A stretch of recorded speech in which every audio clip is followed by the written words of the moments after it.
السلام عليكم ورحمة الله وبركاته.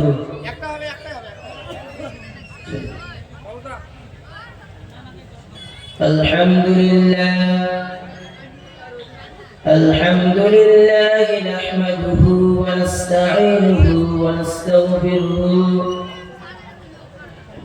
ونؤمن به ونتوكل عليه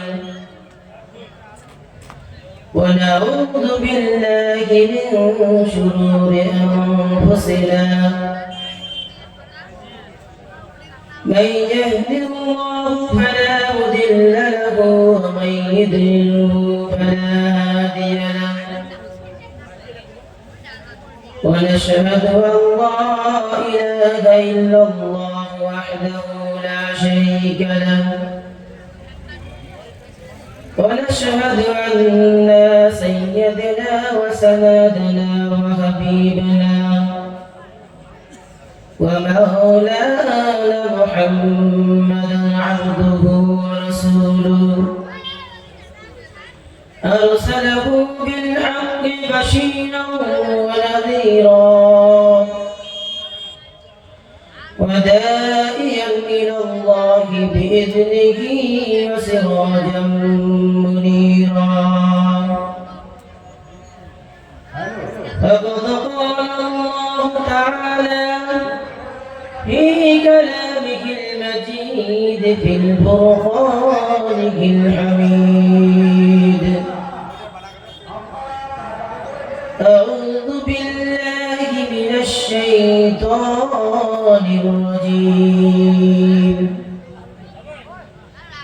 بسم الله الرحمن الرحيم قل إنما أنا بشر مثلكم يوحى إلي أنما إلهكم إله واحد فمن كان يرجو لقاء ربه فليعمل عملا صالحا ولا يشرك بعبادة ربه أحدا. وقال النبي صلى الله تعالى عليه وسلم من أحب سنتي فقد أحبني ومن أحبني كان معي في الجنة أو قام عليه الصلاة والسلام. সম্মানিত সভাপতি এবং মাদ্রাসার কমিটিবৃন্দ এবং জলসার কমিটিবৃন্দ সকলকে আমার অন্তরস্থল থেকে কৃতজ্ঞতা জ্ঞাপন করছি।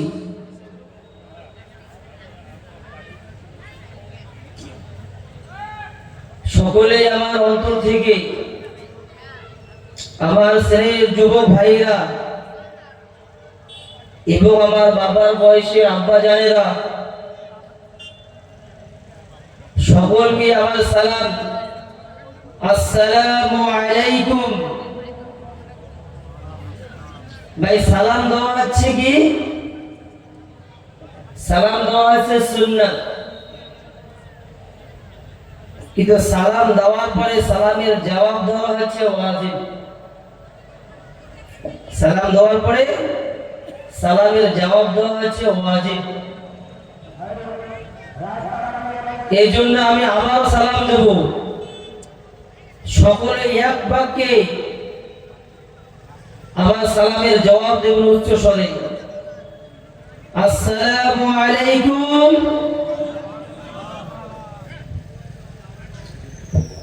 আলহামদুলিল্লাহ, সমস্ত প্রশংসা সেই মহান আল্লাহ রাব্বুল আলামিনের জন্য, যে আল্লাহ রাব্বুল আলামিন আমাদেরকে বিভিন্ন এলাকা থেকে বিভিন্ন জায়গা থেকে আমাকে একত্রিত করেছেন সেই মহান আল্লাহ রাব্বুল আলামিনের প্রতি একবার শুকরিয়া করি আলহামদুলিল্লাহ। ভাই এমন ভাবে আলহামদুলিল্লাহ আমরা পড়লাম মনে হচ্ছে আমরা ঘুমিয়ে আছি এখনো। ভাই এখনো যারা রাস্তায় ঘুরে ঘুরে বসছে দয়া মেহেরবানি করে আপনারা সকলে চলে আসবেন, কারণ এই মজলিসগুলো হচ্ছে জান্নাতের বাগান। এই মজলিসগুলো আমাদের কাছে গুরুত্ব নাও থাকতে পারে, কিন্তু মহান আল্লাহ রাব্বুল আলামিনের কাছে এর গুরুত্ব মাকামে আলার মধ্যে পৌঁছিয়ে যায়। আল্লাহ ফেরেশতাদেরকে দেখে গর্ব করতে থাকে যে ফেরেশতারা দেখো আমার ভয়ে তারা একীভূত হয়েছে, আমার জান্নাত কি দেখেছে? আল্লাহ বলবে না দেখে নাই। আমার জাহান্নাম কি দেখেছে? বলবে না দেখে নাই। আমার জাহান্নামকে না দেখে আমি আল্লাহর প্রতি এত ভয়, জেনে রেখে দাও আমি আল্লাহ বান্দাদের সমস্ত গুনাহকে মাফ করে দিলাম। ভাই জবান কে দিয়েছে? এই জবান দিয়েছে কে? একটু জোরে বলতে হবে, আমার সাথে কথা বলতে হবে। যদি কথা না বলি তাহলে কথায় মজা আসবে না। শুধু আমি বলেই যাব, আপনারা কিছু বলবেন না, তাহলে কথার মধ্যে কোনো মজা পাওয়া যাবে না। সকলকে বলতে হবে, আমিও বলবো, আপনাদেরকেও বলতে হবে। ভাই জবান কে দিয়েছে? এই শরীর কে দিয়েছে? এই আমার গলা কে দিয়েছে? যে আল্লাহ গলা দিয়েছে সেই আল্লাহর ডাকের জন্য, শুকরিয়ার জন্য যদি আমার গলা ফেটে যায়, যদি আমার গলা চূর্ণ বিচূর্ণ হয়ে যায়, এতে কোনো ক্ষতি আছে কি? যে আল্লাহ গলা দিয়েছে সেই আল্লাহর একবার শুকরিয়া আদায় করি, বলে আলহামদুলিল্লাহ। আওয়াজ হলো না তো? আরো গর্জিয়ে বলতে হবে, শেরের মতো আওয়াজ দিয়ে বলতে হবে, বলে আলহামদুলিল্লাহ। কারণ আল্লাহ রাব্বুল আলামিন আমাদেরকে যে নিয়ামত দিয়েছেন আমরা শুকরিয়া আদায় করে শেষ করতে পারবো নাকি? মহান আল্লাহ রাব্বুল আলামিন কোরআনে জানিয়ে দিয়েছেন, আল্লাহ রাব্বুল আলামিন জানিয়ে দিলেন, ও পৃথিবীর ইনসান, পৃথিবীর মানব জাতি শুনে রেখে দাও, আমি আল্লাহ তোমাদেরকে যে নিয়ামত দিয়েছি এই নিয়ামতের শুকরিয়া যদি তোমরা আদায় করতে চাও, পৃথিবীতে যতগুলো সমুদ্র আছে এই সমুদ্র পানিগুলোকে যদি তোমরা গাড়ি বানিয়ে নাও, আর আমি আল্লাহ তোমাদেরকে যে গাছ দিয়েছি, পৃথিবীতে গাছ আমি দিয়েছি, এই গাছগুলোকে যদি কলম বানিয়ে নাও, আমি আল্লাহ তোমাদেরকে যে নিয়ামত দিয়েছি এই নিয়ামত তোমাদেরকে আমি আল্লাহ যে নিয়ামত দিয়েছি এই নিয়ামতের শুকরিয়া যদি তোমরা লিখতে চাও, সমুদ্রের পানি শেষ হয়ে যাবে, পৃথিবীর গাছ গাছরা ডালপালা শেষ হয়ে যাবে, কিন্তু আমি আল্লাহ তোমাদেরকে যে নিয়ামত দিয়েছি এই নিয়ামতের শুকরিয়া তোমরা লিখে শেষ করতে পারবে না। সুবহানাল্লাহ। আল্লাহ রাব্বুল আলামিন আমাদেরকে কত বড় নিয়ামত দিয়েছে।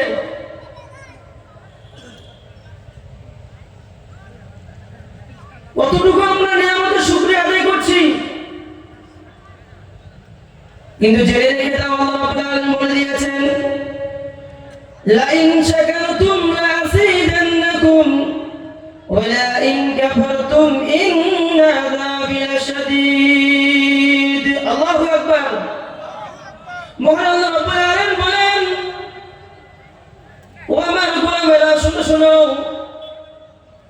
আমি আল্লাহ তোমাদেরকে যে নিয়ামত দিয়েছি তোমরা যদি নিয়ামতের শুকরিয়া আদায় করো, আমি আল্লাহ তোমাদের নিয়ামতকে বাড়িয়ে দেব। আর তোমরা যদি আমার নিয়ামতের না শুকরিয়া করো, আমি আল্লাহ সর্বপ্রথম তোমাদের নিয়ামতকে ছিনিয়ে নেব। শুধু ছিনিয়ে নিয়ে শেষ করব না, আমি আল্লাহ তোমাদেরকে কঠিন থেকে কঠিন আযাবের মধ্যে পাকড়াও করে দেব। বান্দা তুই মরণ থেকে যতই পালাও, এই দুনিয়া থেকে যতই পালাও, যতই দূরে থাকো না কেন, জেনে রেখে দাও যেদিন আমার সময় শেষ হয়ে আসবে, যেদিন মৃত্যু আমার সামনে চলে আসবে, আল্লাহ রাব্বুল আলামিন বলে দিয়েছেন فَإِذَا جَاءَ أَجَلُهُمْ لَا يَسْتَأْخِرُونَ سَاعَةً وَلَا يَسْتَقْدِمُونَ। আল্লাহু আকবার। আল্লাহ রাব্বুল আলামিন জানিয়ে দিচ্ছেন, গোলাম শুনে রেখে দাও, আমি আল্লাহ তোমাদেরকে যে নিয়ামত দিয়েছি, আমি আল্লাহ তোমাদেরকে যে হায়াতে জিন্দেগি দিয়েছি, 1 ঘন্টা আগেও মালিকুল মউত তোমার সামনে আসবে না, আর তোমার নির্ধারিত সময়ে 1 ঘন্টা পরেও মালিকুল মউত আসবে না। তোমার যখন হায়াত শেষ হয়ে যাবে, মালিকুল মউত তোমার চোখের সামনে মাথায় এসে দাঁড়িয়ে যাবে।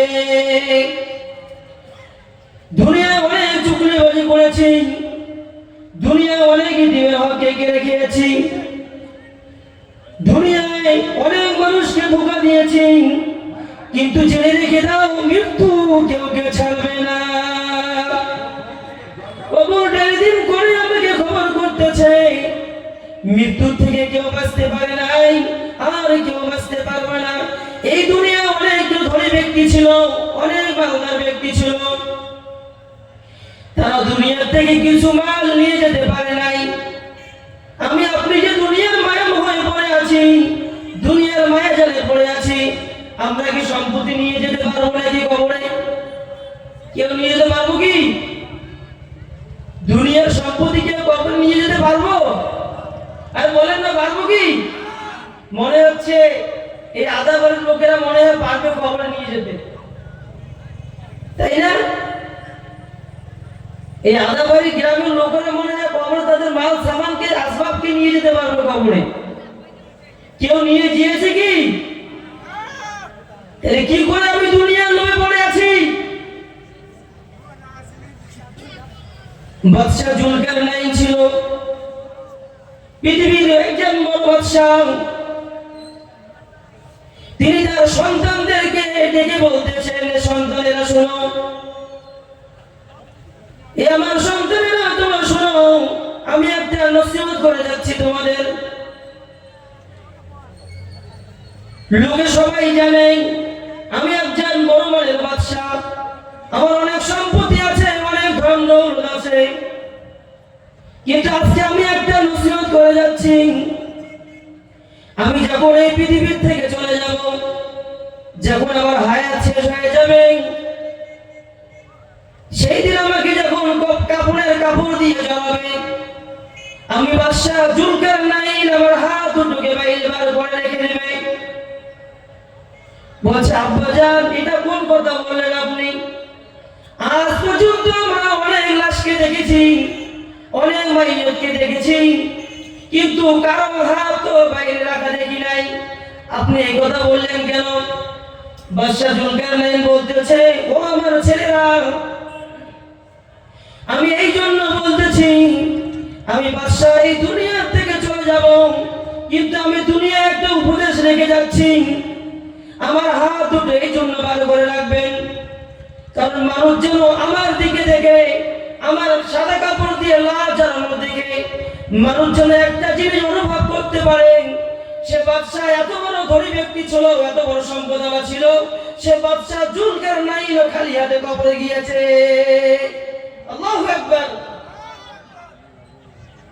বাদশা জুলকারনাইন খালি হাতে কবরে গিয়েছে, এই জন্য বলেছে, আমি যখন দুনিয়া থেকে ইন্তেকাল করব, আমার হাত দুটোকে তোমরা বাইরে রেখে দিবে, মানুষ যেন দেখে শিক্ষা নিতে পারে যে আমি দুনিয়া থেকে চলে গিয়েছি, এত সম্পদওয়ালা ব্যক্তি হওয়ার পরেও আমার হাত দুটোকে বাইরে বার করে দিয়েছে, খালি হাতে চলে গিয়েছে।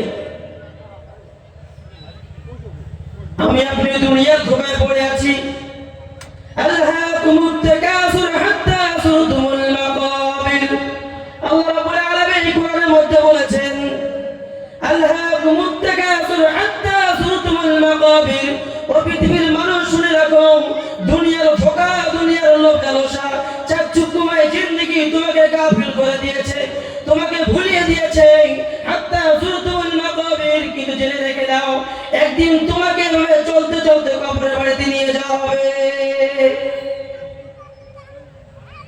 ভাই আমরা মরবো না কেউ, মৃত্যু হবেই তো, মৃত্যু থেকে কেউ বাঁচতে পারবো না। যারা নেককার, যারা ভালো আমল দুনিয়াতে করেছে, তাদের মৃত্যু হবে, হবে কিনা? যারা বদকার, যারা দুনিয়ায় ব্যভিচার করেছে, ধোঁকা দিয়েছে মানুষকে, অন্যের মালকে জুলুম করে কেড়ে খেয়েছে, এইরকম আমাদের সমাজে আছে না নাই? আরে আছে না নাই? অন্যের মাল কেড়ে খেয়েছে, অন্যকে ধোঁকা দিয়েছে, তাদেরও মৃত্যু হবে। কিন্তু অবস্থা হচ্ছে দুইটা, যারা নেক কাজ করেছে তাদের একটা, আর যারা বদ কাজ করেছে, খারাপ আমল করেছে, দুনিয়ায় নামাজ পড়ে নাই, দুনিয়ায় আল্লাহর ইবাদত করে নাই, আল্লাহর উপাসনা করে নাই, তাদের মৃত্যু হবে কি হবে না? তাদের মৃত্যু হবে।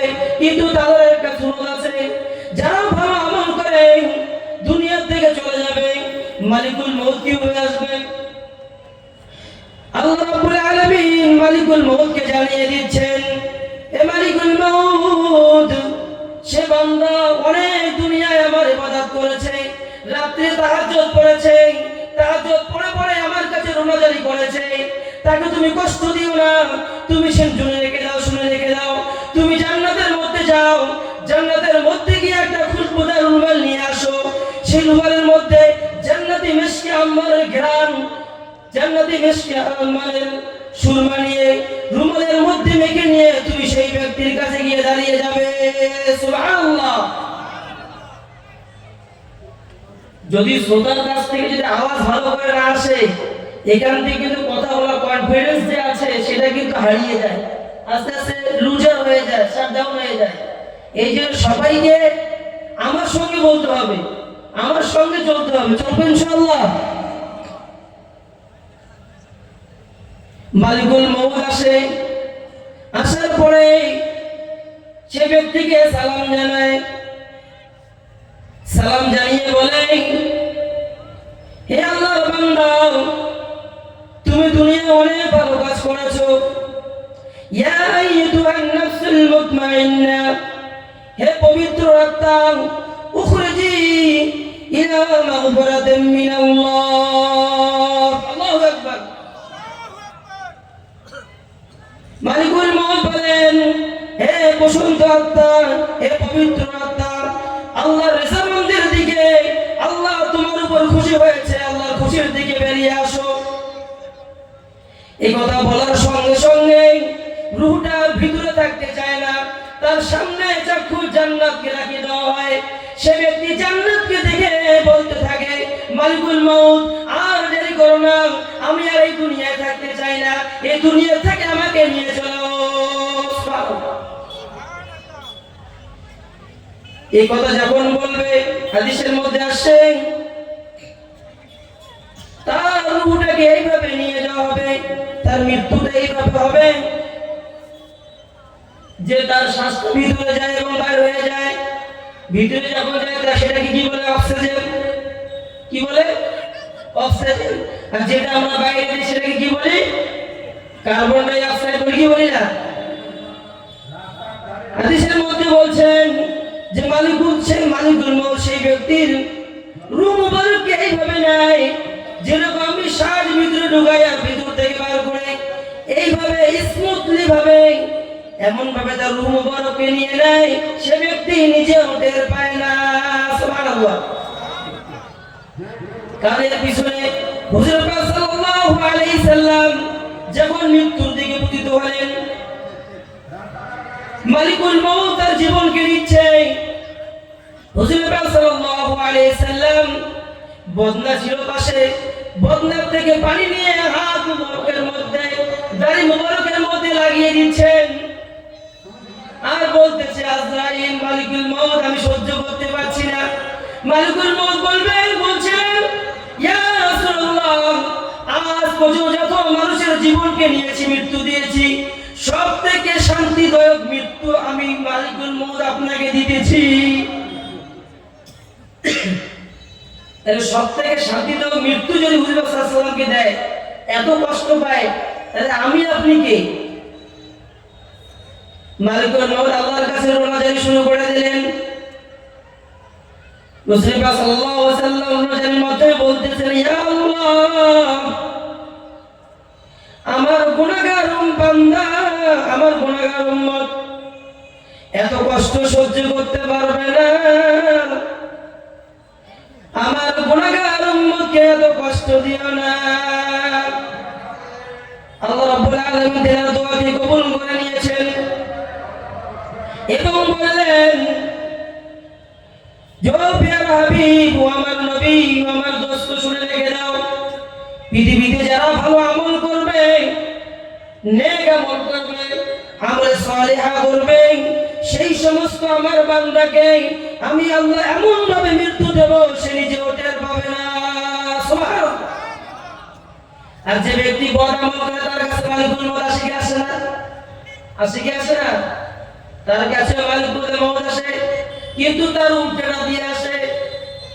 একজন জাহান্নামের একজন মানুষ রূপ ধারণ করে, কালা কুচ্ছিত রূপ ধারণ করে, সে ব্যক্তির মাথার কাছে এসে দাঁড়িয়ে যায়, দাঁড়িয়ে এসে বলেন, ইয়া আইয়ুহাল নাফসুল খাবিস, হে অপবিত্র আত্মা, উখরিজি ইলা মাগফিরাত, উখরিজি ইলা সাখাতিল্লাহি ওয়া গাদাবিহি, আসো আল্লাহর নাফরমানির দিকে, আল্লাহর নাকুশের দিকে। আল্লাহ তোমার উপর বেজার হয়েছে, আল্লাহ তোমার উপর নাখুশ হয়েছে, আল্লাহর নাকুশের দিকে তুমি বেরিয়ে আসো। নাউযুবিল্লাহ।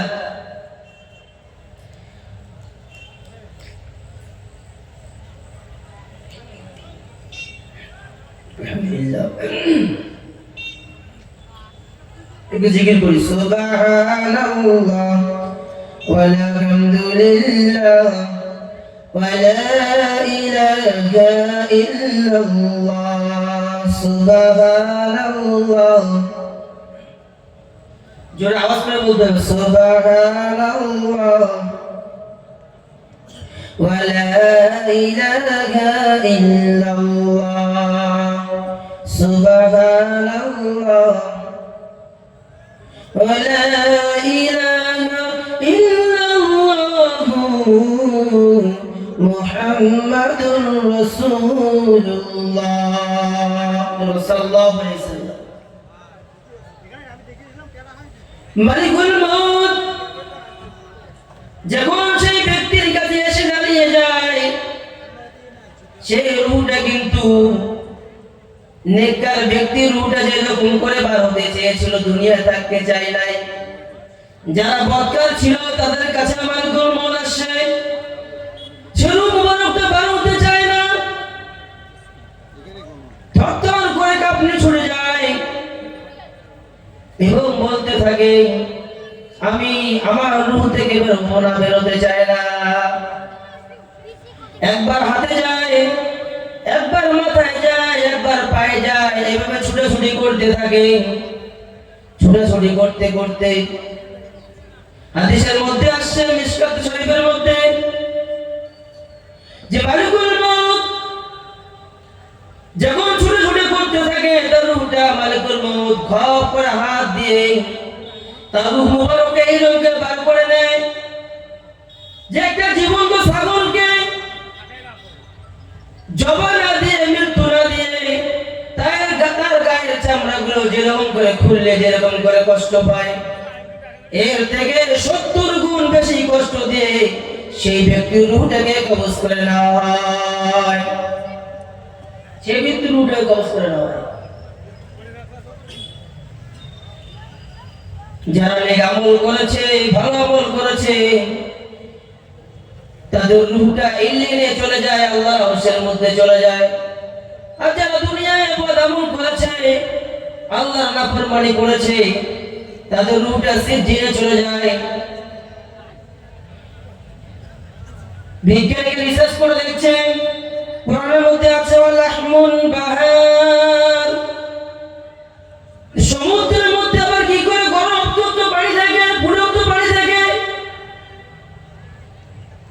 এটাকে বিশ্লেষণ করার জন্য তারা ইউনাইটেড আমেরিকার যারা বিশেষ বড় বড় বিজ্ঞানী আছে, নাসার বিজ্ঞানীরা, তারা ওয়াটার প্রুফ পাইপ সংগ্রহ করলো এবং সমুদ্রের মধ্যে তারা পাইপ কাটতে শুরু করলো, পাইপ ঢুকাতে শুরু করলো। পাইপ ঢুকাতে এমন একটা স্থানে পৌঁছে গিয়েছে, এমন একটা জায়গায় পৌঁছে গিয়েছে, সেই জায়গা থেকে আর নিচে যতই ওয়াটার প্রুফ পাইপ নিয়ে আসো আর নিচে যায় না। সুবহানাল্লাহ। যখন পাইপের নিচে যায় না, তখন তারা সেই জায়গা থেকে মানুষের চিৎকারের আওয়াজ শুনতে পেরেছে। তখন তারা বলেছে যে কোরআনে পাকের মধ্যে যে আছে, কোরআনে কারীমের মধ্যে যে আছে, রাহমুন বাহার, সমুদ্রের উত্তপ্ত ফুটন্ত পানি আছে। এই আয়াতে তারা বিজ্ঞানীরা কেন্দ্র করে দেখছে, রিসার্চ করে দেখছে যে যারা ভালো আমল করে তাদের রূহটা ইঞ্জিনে চলে যায়, আর যারা বদ আমল করে, যারা দুনিয়া আল্লাহর নাফরমানি করেছে, তাদের রূহটা সিজিনে চলে যায়। ওই সমুদ্রের নিচে, এই পৃথিবীর নিচে উত্তপ্ত আগুন, সে আগুনের মধ্যে ফেলে দেয়। নাউযুবিল্লাহ। এই জন্য ভাই দুনিয়া থেকে আমরা চলে যাব, কেউ দুনিয়ায় থাকতে আসি নাই, হয় কিনা? একবার মনে দেখুন, বিছানার মধ্যে শুয়ে শটান হয়ে দেখুন, এই আমি দুনিয়া থেকে চলে গেলাম, আমাকে সাদা কাপড় দিয়ে পরানো হলো, সাদা কাপড় পরানো হলো। আমার গায়ের মধ্যে যে কাপড়গুলো ছিল, দামি দামি পোশাকগুলো ছিল, এগুলো খুলবে না? খুলবে না? খুলবে কি খুলবে না? সব দামি দামি কাপড়গুলো খুলে দেবে, সব দামি দামি কাপড়গুলো খুলে দেবে, আর সাদা কাপড় পরাবে। তুমি যতই ধনী হও আর অট্টালিকায় থাকো না কেন, 10 তলা বিল্ডিং এ থাকো না কেন, আপনাকে সাদা কাপড় পরিয়ে সেই কবরের মধ্যে নিয়ে রেখে দেওয়া হবে। সেই কবরের মধ্যে কোনো বাতি নাই, কোনো সাথী নাই। দুনিয়ায় সামান্যটুকু গরম আমরা সহ্য করতে পারি না, কত এসি লাগিয়ে নেই, হ্যাঁ কি না? এসি লাগাই, আবার কত ফ্যান চালিয়ে দেয়, এর পরেও গরম সহ্য করতে পারি না। এই শীতের দিন চলে আসছে, এই শীতের দিনে সেই কবরের মধ্যে শুধু একটা সাদা কাপড় পরে আপনাকে রাখা হবে, হবে কি হবে না? সেই জায়গার মধ্যে কি করে আমি আপনি সেই শীতের মধ্যে থাকবো, সেই ঠান্ডা সহ্য করব? এই শীতের দিনে ঠান্ডার মধ্যে কত কম্বল, কম্বল জড়িয়ে বিছনায় শুই, শুই কি শুই না? কিন্তু কবরের মধ্যে, আমার কবরে কেউ কি ব্ল্যাঙ্কেট দিবে নাকি? কম্বল দিবে নাকি? দিবে কি? কোন ব্ল্যাঙ্কেট দিবে না, কম্বল দিবে না। শুধু আপনার ইজ্জতকে হেফাজত করার জন্য শুধু একটা সাদা কাপড় পরিয়ে দিয়ে আপনাকে কবরস্থ করে রাখা হবে। আপনার পরিবার পরিজন একদিন, 2 দিন, 4 দিন, 1 সপ্তাহ, 10 দিন, 1 মাস কাটবে। তারপরে যেরকম করে তারা পৃথিবীতে চলতে, ঠিক পৃথিবী তার নিজের জায়গায় গড়িয়ে যাবে, শুধু আমি আপনি দুনিয়া থেকে চলে যাব। ভাই কি হয় না? কিছুদিন পরে এই মাটির মাটিগুলো আপনার বুকের মধ্যে পড়বে, বাঁশগুলো ভেঙে ভেঙে আপনার বুকের মধ্যে পড়বে কি পড়বে না? ও যুবক ভাইরা, দুনিয়া অনেক বাহাদুরি দেখাচ্ছ, জেনে রেখে দাও, তুমি নামাজ না পড়তে পারো, তুমি আল্লাহর ইবাদত না করতে পারো, তুমি মসজিদে নামাজ পড়তে না যেতে পারো, কিন্তু মসজিদে থেকে একদিন মাইকের মধ্যে এলান হবে, হবে কি হবে না? হবে কি হবে না ভাই? মসজিদের মাইকে এলান হয়ে যাবে, মসজিদের বারান্দায় আপনার শেষ পালকিটা আপনার জন্য ওয়েট করতেছে। কোন না কোনো দিন সেই পালকির মধ্যে আমাদের প্রত্যেকে চড়তে হবে। সেই মৃত্যু থেকে কেউ আমরা বাঁচতে পারবো না, কেউ পালাতে পারবো না। এজন্য আল্লাহ রাব্বুল আলামিন বলেছেন যে বান্দা, দুনিয়াতে যদি থাকতে হয় আমার নিয়মকে মেনে চলতে হবে, আমার আইনকে মেনে চলতে হবে, আমার কোরআনের বিধানকে নিয়ে চলতে হবে। আর যদি কোরআনের বিধানকে নিয়ে মেনে নিতে না পারো, কোরআনের বিধান অনুযায়ী যদি চলতে না পারো, এই দুনিয়া, এই পৃথিবী, এই জমিন থেকে তোমরা বেরিয়ে যাও। ভাই বলেন তো, দুনিয়ার জমিন থেকে কেউ আমরা বেরোতে পারবো কি পারবো? পারবো কি? কেউ বেরোতে পারবো না। অতএব আমরা আমাদের বাহাদুরি করে দেখিয়ে লাভ নাই। একদিন আমাকে কবরে যেতে হবে। এই জন্য কবরে যাওয়ার আগে আল্লাহকে রাজি খুশি করে যেতে হবে। ঠিক কি ঠিক না? মহতারাম দোস্ত বুজুর্গ, যেহেতু আমাদেরকে দুনিয়া থেকে চলে যেতে হবে, সেই মৃত্যু থেকে আমরা কেউ বাঁচতে পারবো না। বলেছেন, কই বলেছেন, রঙিন এই পৃথিবী সারিতে হইবে, সাদের ওই দেহ মাটিতে খাইবে। রঙিন এই পৃথিবী ছাড়িতে হইবে, সাদের এই দেহ মাটিতে খাইবে। শূন্য হবে জিন্দেগানি, কার লাগিয়া এত মায়া এত চোখের পানি রে মন, কার লাগিয়া এত মায়া এত চোখের পানি। সন্ধ্যা হলে ডুবিবে বেলা, ঠিক না? সঙ্গ হবে ভাবের ওই মেলা। সন্ধ্যা হলে ডুবিবে বেলা, সঙ্গ হবে ভাবের ওই মেলা। কেউ বা দিবে আখরি গোসল, কেউ বা দিবে আখরি গোসল, কেউ বা আনবে আদরদানি। অবশ্যই বলেন, যার লাগিয়া এত মায়া এত চোখের পানি রে মন, যার লাগিয়া, বলে অবশ্যই বলেন, যার লাগিয়া এত মায়া এত চোখের পানি। কত আশার ভাষা তোমার, নিমেষেতে হবে চুরমার। ঠিক কিনা? চুরমার হবে কি হবে না? কত সাদের ভাষা তোমার, নিমেষেতে হবে চুরমার। কেউ বা ডাকবে মামা করে, কেউ বা ডাকবে মামা করে, সারা তো দিবে না জননী। কার লাগিয়া এত মায়া এত চোখের পানি রে মন, কার লাগিয়া এত মায়া এত চোখের পানি। রঙিন এই পৃথিবী ছাড়িতে হইবে, সাদের এই দেহ মাটিতে খাইবে। শূন্য হবে জিন্দেগানি, যার লাগিয়া এত মায়া এত চোখের পানি রে মন, যার লাগিয়া এত মায়া এত চোখের পানি। আসসালামু আলাইকুম।